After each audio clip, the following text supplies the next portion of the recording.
brought to you by Nova शुद्ध घी। जब जब खाए दिल खुश हो जाए, सदियों का नोवा शुद्ध देसी घी, सपना स्वस्थ भारत का। I love घी। नमस्कार दोस्तों, क्राइम तक में आप सबका स्वागत है। मैं हूं सुप्रतिम बैनर्जी। आज मैं अपने इस प्रोग्राम में एक खास विषय के बारे में बात करना चाहता हूं। एक ऐसा सब्जेक्ट जिस पर इस वक्त पूरी दुनिया में बहस छिड़ी हुई है। क्या है वो सब्जेक्ट, किस बात पर बहस हो रही है, इसके बारे में आप खुद जान जाएंगे जब आप इस घटनाक्रम को सिलसिलेवार तरीके से सुनेंगे। तो आइए शुरुआत करते हैं।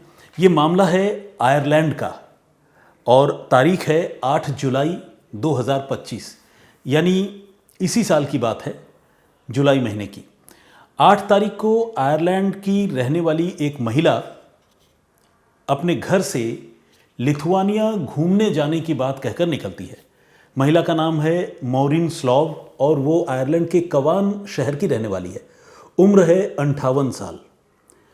घर वाले, हर आदमी का अपना इंडिपेंडेंस है और हर आदमी को अपना स्पेस चाहिए होता है, तो घर वाले ज़्यादा सवाल जवाब नहीं करते कि आप कहाँ घूमने जा रही हैं, कब आएंगी, किसके साथ जा रही हैं। घूमने वो चली जाती हैं और घर वाले ये मान कर चलते हैं कि मॉरिन जो है वो लिथुआनिया अपने दोस्त के साथ गई है। लेकिन 2 दिन गुजरते हैं, तब तक मॉरिन की एक जानकार, जिसे दोस्त भी कह सकते हैं मॉरिन का, वो मॉरिन की बेटी को फ़ोन करती हैं और फ़ोन करके ये बताती हैं कि तुम्हारी माँ जो है वो लिथुआनिया घूमने नहीं गई है, बल्कि वो स्विट्ज़रलैंड गई है और ये बहुत मुमकिन है कि अब तुम्हारी अपनी माँ से कभी मुलाकात ना हो। ये सुनकर जो मॉरिन की बेटी है मेगन रॉयल, वो बहुत घबरा जाती है। मेगन रॉयल ने बताया है कि तब रात के तकरीबन 10 बज रहे थे और वो अपने बच्चे को सुला रही थी, खुद भी बिस्तर पर थी। और जब उसे अपनी मम्मी के फ्रेंड का फ़ोन आया, जिन्होंने बताया कि मेरी माँ जो है वो लिथुआनिया घूमने नहीं गई है बल्कि स्विट्ज़रलैंड गई है और कभी लौट कर नहीं आएगी, तो मेरे पैरों तले ज़मीन खिसक गई। उसका ये कहना था कि उसे यकीन नहीं हुआ अपनी कानों पर। उसने फिर उस फ्रेंड से, अपनी माँ के फ्रेंड से ये पूछा कि आखिर मामला क्या है, स्विट्ज़रलैंड वो क्यों गई है और कब तक, मतलब आप ऐसा क्यों कह रहे हैं कि वो कभी लौट कर नहीं आएगी और कभी मैं उनसे मिल नहीं पाऊँगी। तो उस फ्रेंड ने ये बताया कि देखो, तुम्हारी माँ ने खुद अपनी मर्ज़ी से अपनी मौत चुनने का फ़ैसला किया है और इसी वजह से वो स्विट्ज़रलैंड गई है और उसने जानबूझकर तुम लोगों को इसके बारे में कुछ भी नहीं बताया है। लेकिन चूंकि उन्होंने मुझे बताया था और मेरा ये फ़र्ज़ था कि मैं तुम लोगों को कन्वे कर दूं ये बात, इसलिए मैंने तुम्हें फ़ोन करके ये सारी बातें बताई हैं, इन्फॉर्म किया है। ये सुनने के बाद जो बेटी है वो बिल्कुल, आप समझिए कि बदहवास हो जाती है। कोई भी बेटी, बेटा, कोई भी हो, जब किसी को पता चलता है कि उसका कोई अपना आदमी जो है कोई इस तरह का फ़ैसला करने जा रहा है जो शायद उसे नहीं करना चाहिए, तो वो घबरा जाता है। तो मेगन जो है अब घर के बाकी लोगों से बात करती है और सबको ये बताती है कि उनकी माँ मॉरिन स्लॉव जो है, उन्होंने अपनी मौत चुनने का फ़ैसला करते हुए स्विट्ज़रलैंड के लिए रवानगी दर्ज कर ली है, वो वहाँ पहुँच गई हैं या जा रही हैं। इस पर घर के लोग जो है अब मॉरिन को कांटेक्ट करने की कोशिश करते हैं। काफ़ी मशक्क़त के बाद आखिरकार उनसे फ़ोन पर बात भी होती है और जब फ़ोन पर बातचीत होती है तो मॉरिन ये कहती है कि हाँ, ये जानकारी सही है आपकी कि मैं स्विट्ज़रलैंड में हूँ और मैं यहाँ अपनी मर्ज़ी से आई हूँ और अपनी मर्ज़ी से ही मैं यहाँ अपनी मौत भी चुनूँगी। घर वाले बहुत उसे समझाते हैं कि ये आप गलत कर रही हैं, आप अपने साथ ऐसा नहीं कर सकती, हम लोग आपके साथ अटैच्ड हैं, जुड़े हुए हैं, एक परिवार है, आपको कभी हमने अकेला नहीं छोड़ा, तो आप ऐसा क्यों कर रही हैं, इस तरह का फ़ैसला आपने क्यों किया है। तो वो कहती है कि नहीं, उसे बहुत तकलीफ़ें हैं और अब वो इन तकलीफ़ों के साथ जीना नहीं चाहती, इसीलिए वो अपना मौत खुद चुनने के लिए यहाँ पर आई है। लेकिन जब घर वाले बिल्कुल उसके पीछे पड़ जाते हैं और उसे फ़ोन पर ही कन्विंस करने की कोशिश करते हैं, तो वो घर वालों की बात मान लेती है और ये कहती है कि ठीक है, मैं वादा करती हूँ कि मैं अपना फ़ैसला बदलूँगी और मैं वापस आयरलैंड आप लोगों के पास लौट कर आऊँगी। घर वाले राहत की सांस लेते हैं और उनको लगता है कि चलो कम से कम वो मॉरिन को समझाने बुझाने में कामयाब रहे। अब इसके आगे की कहानी या आगे का घटनाक्रम मैं आपको बताऊं, सबसे पहले आपको ये जानना चाहिए कि अपनी मौत चुनने को लेकर स्विट्ज़रलैंड की व्यवस्था क्या है। दुनिया में ज़्यादातर देशों में इस बात की कोई इजाज़त नहीं है कि कोई इंसान खुद अपनी मौत चुन ले, बल्कि हमारे देश में तो बहुत ज़्यादा बीमार, नाजुक और तकलीफ़ों में रहने वाले लोग कई बार अपनी मौत के लिए अदालतों के दरवाजे पर दस्तक देते हैं और ज़्यादातर मामलों में ये देखा गया है कि अदालतें जो है इसके लिए इजाज़त नहीं देती, बल्कि अदालत ये कहता है कि जो अपने लोग हैं, घर परिवार के लोग हैं या सोशल वेलफेयर डिपार्टमेंट के लोग हैं, वो पूरी तरह से उस आदमी की केयर करे ताकि वो दोबारा इस एंगल पर, अपनी मौत चुनने वाले एंगल पर न सोचे या उसके लिए कोई दूसरा आदमी भी ना सोचे।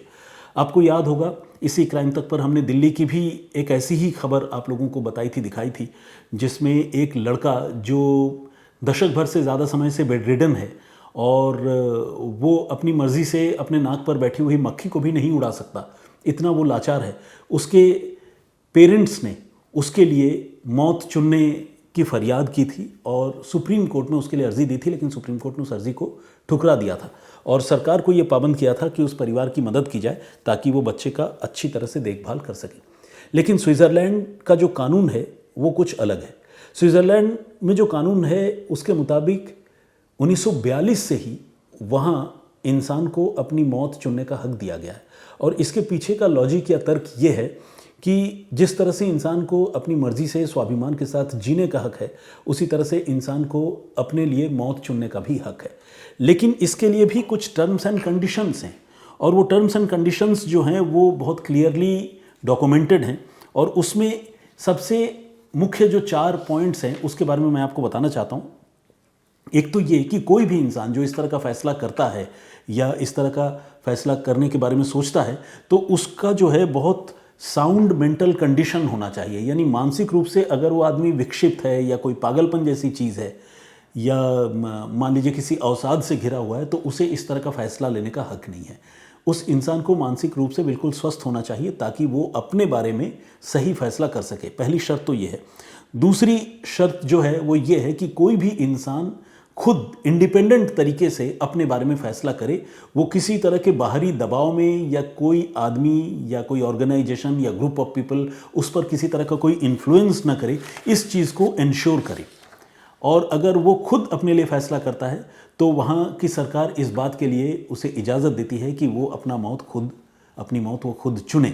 इसके अलावा एक और कंडीशन है, वो ये कि कोई ऐसी भयानक बीमारी जिसमें इंसान असहनीय पीड़ा से या तकलीफ से गुजर रहा हो और उससे निजात पाने का कोई रास्ता या वे आउट नज़र नहीं आ रहा हो, तो ऐसी हालत में, ऐसी सूरत में वो अपने लिए ये फैसला कर सकता है। और चौथा जो है वो ये कि ऐसी मेडिकल कंडीशन जिसमें किसी इलाज की उम्मीद ना हो और वो उस इलाज से बिल्कुल ठीक हो जाए, इस तरह की गुंजाइश न बची हो, उस हालत में इंसान अपने लिए वो फैसला कर सकता है। तो इस तरह से 4 पॉइंटर्स जो है वो स्विट्ज़रलैंड की सरकार ने बनाकर रखे हैं और उसके मुताबिक ये कहा गया है कि अगर इन 4 पॉइंटर्स के जो टर्म्स एंड कंडीशन है, अगर इसको कोई आदमी फुलफ़िल करता है तभी वो अपने लिए मौत चुन सकता है। लेकिन सवाल यह है कि वो अगर मौत चुनेगा तो उसे कैसी मौत मिलेगी? तो इसका जवाब यह है कि स्विट्ज़रलैंड में कुछ नॉन प्रॉफिट ऑर्गेनाइजेशंस हैं, जिन ऑर्गेनाइजेशंस का काम है लोगों को अपनी मौत चुनने के मामले में उनकी मदद करना। इसमें एक ऑर्गेनाइजेशन का नाम है एग्जिट, एक का नाम है डायग्निटास और एक का नाम है पेगासस। तो मोटे तौर पर ये 3 बड़े ऑर्गेनाइजेशन हैं जो नॉन प्रॉफिट ऑर्गेनाइजेशन हैं और इन ऑर्गेनाइजेशंस के पास स्विट्ज़रलैंड में ये पावर है, ये राइट है कि वो लोगों को उनकी मौत चुनने में मदद करें। और इसके लिए जो तरीका होता है वो तरीका यही होता है कि कोई एक्सपर्ट, मेडिकल एक्सपर्ट, डॉक्टर ऐसे किसी आदमी की निगरानी करता है और बहुत कंट्रोल्ड सिचुएशन में उसे कोई ऐसी दवा देता है जिससे वो इस दुनिया से दूर चला जाए और अपनी मौत वो चुन ले। तो कुल मिलाकर ये वहाँ की सरकार की ओर से बनाए गए नियम हैं और इसी वजह से दुनिया भर के लोग, अलग अलग देशों के लोग, जहाँ इंसानों को अपनी मौत चुनने का हक नहीं है, वहाँ से लोग स्विट्ज़रलैंड पहुँचते हैं और इन संस्थानों की मदद से वो इस दुनिया से दूर चले जाते हैं। लेकिन इसमें यह भी नियम है कि इन संस्थानों की ये जिम्मेदारी है कि जब कोई भी इंसान उनके पास आए और इस तरह का कोई प्रस्ताव अपनी ओर से रखे तो वो उसके परिवार वालों से बात करे, उनको इस चीज़ के लिए कंसेंट देना और उनको लूप में रखना इस मामले में बहुत ज़्यादा ज़रूरी है। लेकिन मॉरिन स्लॉव का मामला जो है वो दूसरा है। दूसरा ये है कि मॉरिन की जो बेटी है मेगन रॉयल का ये कहना है कि हमसे जो आखिरी बार मॉरिन की यानी उनकी मां की बातचीत हुई थी उसमें उन्होंने ये कहा था कि उन्होंने अपना फैसला बदल लिया है और वो वापस आयरलैंड चली आएगी। लेकिन इसके 2 दिन बाद उन्हें तब बहुत ज़ोर का झटका लगा जब उन्हें उस ऑर्गेनाइजेशन की तरफ से, पेगासस की तरफ से एक मैसेज आया व्हाट्सएप पर जिसमें यह बताया गया कि मॉरिन के जो मोर्टल रिमेन्स है यानी जो उनका शव है वो उन्हें 6 से 8 हफ्तों में आयरलैंड में उनके घर में मिल जाएगा। ये सुनकर उनके पैरों तले ज़मीन खिसक गई, क्योंकि उनको तो ये अनुमान था कि शायद मॉरिन ने अपना फैसला बदल लिया है और घर वालों के साथ जो है ऑर्गेनाइजेशन यानी पेगासस की तरफ से कोई कम्युनिकेशन इससे पहले नहीं हुआ था। तो वो इस बात को लेकर निश्चिंत थी कि शायद मॉरिन ये फैसला नहीं ले पाएगी, क्योंकि कोई ऑर्गेनाइजेशन बगैर परिवार के कंसेंट के उन्हें इस बात के लिए सपोर्ट नहीं करेगा या उनकी मदद नहीं करेगा। लेकिन यहाँ मामला उल्टा हुआ। 2 दिनों के बाद एक मैसेज पेगासस नाम के ऑर्गेनाइजेशन की तरफ से व्हाट्सएप पर मॉरिन की बेटी को, मेगन को मिला, जिसमें बताया गया कि उनकी माँ के जो अवशेष हैं वो उनको 6 से 8 हफ्तों में आयरलैंड में भिजवा दिए जाएंगे। और इसके बाद हुआ भी ऐसा, उनका जो पार्थिव शरीर है वो आयरलैंड भिजवा दिया गया और इसी के साथ पूरा परिवार गहरे शोक में डूब गया। और उनके लिए ये एक बहुत बड़ा सदमा था। उन्होंने उस ऑर्गेनाइजेशन से, पेगासस से कांटेक्ट करने की कोशिश की और बात भी की। तब उन्हें ये बताया गया कि मॉरिन ने जो है अपने लिए मौत तो खुद चुना ही था और ईमेल आईडी बाकायदा उन्होंने अपने परिवार की दी थी, जिस ईमेल आईडी की तरफ से कंफर्मेशन जो है परिवार वालों की तरफ से भी उन्हें मिला, जिसके बाद उन्होंने ये फैसला किया कि वो मॉरिन को अपनी मौत चुनने के मामले में उसकी मदद करेंगे। लेकिन मॉरिन की जो बेटी है मेगन, उनका ये कहना है कि उनके परिवार में से किसी ने भी ईमेल पर कोई कंसेंट या हामी मॉरिन की मौत के लिए नहीं भरी थी। यानी मॉरिन ने जो मेल वहाँ पर पेश किया, ईमेल जो वहाँ पर पेश किया, प्रॉबेबली वो ईमेल जो है मॉरिन ने खुद ही डिज़ाइन किया था और उसको कंसेंट भी जो है खुद अपनी तरफ से उसने क्राफ्ट किया था, ताकि घर वालों के कंसेंट की ज़रूरत ना पड़े। क्योंकि हो सकता है कि घर वालों के कंसेंट की बात हो तो घर वाले इसके लिए मना कर दे, जैसा कि घर वाले बार बार उनको तैयार कर रहे थे, राज़ी कर रहे थे कि अपना फैसला बदलो और वापस आ जाओ। तो मेगन का ये कहना है, बेटी का ये कहना है कि जब इतना नाजुक मामला है और आज टेक्नोलॉजी इतनी हाई है, हर आदमी एक दूसरे से, एक मोबाइल फ़ोन की घंटी बजने की देर है, आदमी एक दूसरे से वीडियो कॉल पर बात कर सकता है। तो ऐसी सूरत में पेगासस नाम के उस ऑर्गेनाइजेशन ने सिर्फ और सिर्फ ईमेल का आसरा या ईमेल का भरोसा क्यों लिया? बेहतर ये होता कि पेगासस की ओर से डायरेक्टली उनसे कम्युनिकेट किया जाता। और जिस तरह व्हाट्सएप पर मैसेज भेजा गया या बाद में उनसे बातचीत हो रही है, पेगासस को चाहिए था कि वो पहले ही बात करके बताते कि आपके परिवार की एक मेंबर हमारे पास है। उस ईमेल पर क्यों भरोसा किया गया जिस ईमेल को उनके घर की तरफ से कंफर्मेशन के तौर पर भेजा ही नहीं गया, बल्कि वो ईमेल शायद खुद ही मॉरिन ने अपनी तरफ से लिख लिया था और लिख के उनके सामने पेश कर दिया, ये बताते हुए कि मेरे घर के लोग इस बात के लिए तैयार हैं। तो इस मामले में परिवार के जो लोग हैं उन्होंने पेगासस पर अपने ही जो रूल एंड रेगुलेशंस है उनके वायलेशन की और कायदे कानूनों के घनघोर उल्लंघन का आरोप लगाया है। और आरोप लगाते हुए इस मामले में अदालत में उन्होंने फरियाद भी की है और पेगासस को ये पाबंद करने के लिए कहा है कि वो आइंदा इस तरह की हरकत न करे, उन्होंने पिनलाइज किया जाए, पेगासस को इसके लिए सज़ा दी जाए। तो ये अपने आप में एक बड़ा गंभीर मसला है जिस पर फिलहाल दुनिया भर में बहस चल रही है। हालांकि आपको एक और इम्पॉर्टेंट बात बताऊं कि ये काम इतना आसान भी नहीं है। कोई भी आदमी अगर स्विट्ज़रलैंड पहुंच जाए और इन ऑर्गेनाइजेशन से कहे कि वो अपने लिए मौत चुनना चाहता है, तो वो मौत जो है वो मुफ्त में नहीं मिलती, बल्कि इसके लिए लाखों रुपए खर्च करने पड़ते हैं। स्विस फ्रैंक की अगर हम बात करें, जो वहाँ की मुद्रा है, उसके मुताबिक मॉरिन स्लॉव ने अपने लिए मौत चुनने के लिए पेगासस नाम के उस ऑर्गेनाइजेशन के ऊपर उसको जो है पेगासस को 15,000 स्विस फ्रैंक दिए थे। यानी अगर भारतीय मुद्रा की बात करें तो 17,76,000 रुपये, यानी एक भारी भरकम राशि खुद अपनी मौत चुनने के लिए उस महिला ने उस ऑर्गेनाइजेशन को दिए। और उस ऑर्गेनाइजेशन ने बहुत ही कंट्रोल्ड सिचुएशन में मॉरिन को इस दुनिया से दूर कर दिया, दूर भेज दिया। लेकिन अब सवाल यह है कि जो नियम कानून या जो भी प्रोसीज्योर उस ऑर्गेनाइजेशन ने बना रखा था, उसका उन्होंने इस घनघोर तरीके से उल्लंघन क्यों किया कि घर वालों को इसके बारे में जानकारी देने और कंक्लूसिव तरीके से जानकारी देने की ज़रूरत नहीं समझी? क्यों महज एक ईमेल को उन्होंने सच मानकर मॉरिन की ज़िंदगी का फैसला कर लिया? ये एक बहुत बड़ा सवाल है और गंभीर सवाल है। अब बात मौत चुनने के वजह की, तो मॉरिन ने ये बताया है कि उसे क्रॉनिक इलनेस है, क्रॉनिक पेन है और वो बहुत ज़्यादा शारीरिक तकलीफ से अपनी बीमारी की वजह से गुजर रही है। इससे वो मुक्ति पाना चाहती है, जिसके लिए उसने ये फरियाद स्विट्ज़रलैंड के उस ऑर्गेनाइजेशन से की थी कि उसे मौत चुनने में उसकी मदद की जाए, और उस ऑर्गेनाइजेशन ने मेडिकल डॉक्यूमेंट्स के आधार पर इस चीज़ को अप्रूव कर दिया। जबकि मॉरिन के घर के लोगों का ये कहना है कि वो अवसाद से घिरी हुई थी और उन्होंने पहले भी अपनी मौत खुद चुनने की कोशिश की थी, जिसको जो है एक नॉर्मल ह्यूमन बीइंग जो मानसिक रूप से बिल्कुल स्वस्थ हो उसके लिए, उसके साथ ये उनकी जो केस स्टडी है वो रिलेट नहीं करती है। यानी वो मानसिक रूप से जो है बहुत ज़्यादा परेशान थी और इसलिए उन्होंने अपने लिए इस तरह का फैसला किया था। तो अगर जिस तरह के अवसाद से वो घिरी हुई थी और पहले भी वो कोशिश कर चुकी थी, ये बात ये इंडिकेट करता है कि मॉरिन को स्वतंत्र रूप से अपने लिए सही फैसला करने की मानसिक स्थिति नहीं थी। इसके बावजूद अगर मॉरिन ने पेगासस से बातचीत की तो पेगासस ने बगैर इस बात को वेरीफाई किए हुए कि मॉरिन को यह अधिकार मिलना चाहिए या नहीं, उन्होंने मॉरिन को क्यों इस दुनिया से दूर कर दिया, क्यों उनकी मौत चुनने में उसकी मदद की। ये एक बहुत बड़ा सवाल है और इन सारे सवालों को लेकर अब पेगासस के ऊपर मॉरिन स्लॉव के घर के लोगों ने, जो आयरलैंड में रहते हैं, उन्होंने मुकदमा किया है। इस मुकदमे का आने वाले दिनों में क्या होता है ये पता चलेगा और जब कोई जानकारी सामने आएगी तो मैं आप लोगों को अपडेट भी करूंगा। लेकिन इस पूरे घटनाक्रम पर आपका नज़रिया क्या है, प्लीज़ हमें कमेंट करके ज़रूर बताइएगा। ये जो रूटीन के क्राइम की स्टोरी है जिसमें इन्वेस्टिगेशन के ज़रिए पुलिस किसी कातिल को पकड़ती है, उससे हटकर है, लेकिन मुझे लगा कि एक ऐसा सब्जेक्ट है, एक ऐसा टॉपिक जिस पर पूरी दुनिया में बातचीत होती है और इस मामले में हमारे देश का रुख या रवैया क्या होता है उसके बारे में भी मैं चर्चा करूं, और इसी वजह से इस अनोखी स्टोरी को लेकर मैं आप लोगों के सामने आया। आपका नज़रिया इस पूरे घटनाक्रम पर क्या है, कमेंट करके ज़रूर बताइएगा।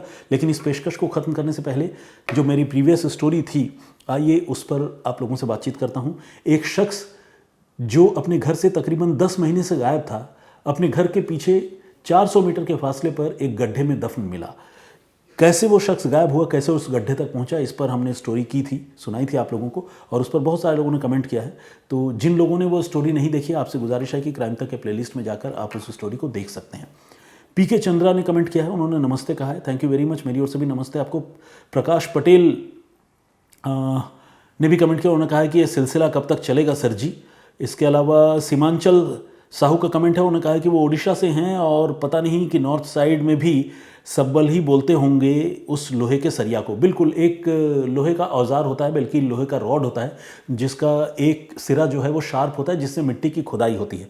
तो उत्तर प्रदेश में तो मेरे ख्याल से उसको सब्बड़ बोलते हैं, लेकिन ईस्टर्न पार्ट ऑफ इंडिया में उसको सब्बल या साबल जो भी कहें ऐसा कहा जाता है। तो मेरे हिसाब से अलग अलग जगहों पर अलग अलग नाम होते हैं और उस औजार का इस्तेमाल एक हथियार के तौर पर करके इस शख्स की जान ली गई थी, जिसकी स्टोरी मैंने कल आप लोगों को सुनाई थी। पल्लवी प्रिया ने कमेंट किया है और उन्होंने ये कहा है कि कोई भी क्राइम जो है वो परफेक्ट नहीं होता और ये अजीब विडंबना है कि रिश्तों की हालत इतनी बुरी हो जाती है कि कोई इंसान किसी को मौत देता है और भरोसा कर पाना भी इस तरह की घटनाओं को सुनकर मुश्किल होता है एक दूसरे पर। अंसारी इम्तियाज़ ने कमेंट किया है, बहुत बहुत स्वागत आपका। उन्होंने कहा है कि कलयुग है और उन्होंने पुरुषों और महिलाओं को दोनों के बारे में ये कहा है कि इस तरह की हरकतें जो है आजकल लोग कर रहे हैं और सारे लोग, मतलब जो भी इस तरह के अपराध में शामिल होते हैं वो साजिश का हिस्सा बनते हैं। बहुत सारे लोगों को मैंने ऐसा देखा है हाल के दिनों में, जब से ये राजा रघुवंशी वाला मामला हुआ या मुस्कान नाम की लड़की ने अपने पति की हत्या कर दी, वो लड़कियों को या महिलाओं को कटघरे में खड़ा कर रहे हैं।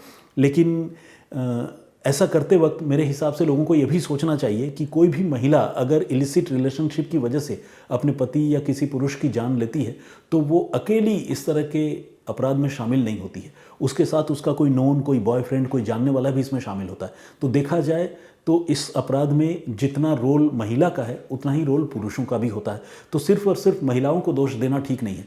अगर कोई पुरुष ये जानते हुए भी कि कोई महिला किसी की पत्नी है, बच्चे हैं, किसी के परिवार में उसका एक सिग्निफिकेंट रोल है, मैरिड लेडी है, उसके साथ किसी रिलेशनशिप में रहता है और इस चीज़ को कंटिन्यू करता है, तो नैतिकता का सारा ठेका या सारी जिम्मेदारी सिर्फ महिलाओं के ऊपर थोप देना ये ठीक नहीं है। दोषी सारे लोग हैं, चाहे वो पुरुष हो या मर्द हो, जो भी कानून तोड़ता है वो गुनहगार है। विशाल यादव ने भी कमेंट किया है, बहुत बहुत स्वागत आपका। और इन्होंने ये कहा है कि आपने लगातार 4 दिन में जितनी कहानी सुनाई उसमें हर दिन कोई ना कोई पत्नी अपने पति की जान ली है, पता नहीं औरतों को क्या हो गया। देखिए विशाल जी, आपकी बात सही है, पता नहीं औरतों को क्या हो गया है, वो अपने पतियों की जान ले रही है। लेकिन हर मामले में विशाल आपने गौर किया होगा कि उन पत्नियों का साथ किसी मर्द ने ही दिया है। तो हम ये भी कह सकते हैं कि पता नहीं मर्दों को क्या हो गया। सारे लोग दोषी हैं, मतलब सारे लोग मतलब बियॉन्ड जेंडर बायस हम ये नहीं कह सकते कि महिलाएं या लड़कियां ही दोषी हैं, पुरुष भी उतने ही दोषी हैं जो लोग इस तरह के जुर्म में शामिल होते हैं। और इसके अलावा गोलू लकी व्लॉग्स के नाम से एक आईडी है और उन्होंने ये कहा है कि कोई अच्छी सी रॉबरी की स्टोरी सुनाइए। रॉबरी की स्टोरी अच्छी कैसे हो सकती है, बहुत बुरी होगी। विकी ने भी कमेंट किया। एनीवे, जोक्स अपार्ट, मैं आपकी बात समझता हूँ कि आप कोई डकैती की जिसकी प्लानिंग बड़े शातिराना तरीके से की गई हो, है ना, तो उस तरह का कोई केस स्टडी जानना या सुनना चाहते हैं तो मैं कोशिश करूंगा रिसर्च करके कि कोई स्टोरी हम आपके लिए लेकर आए।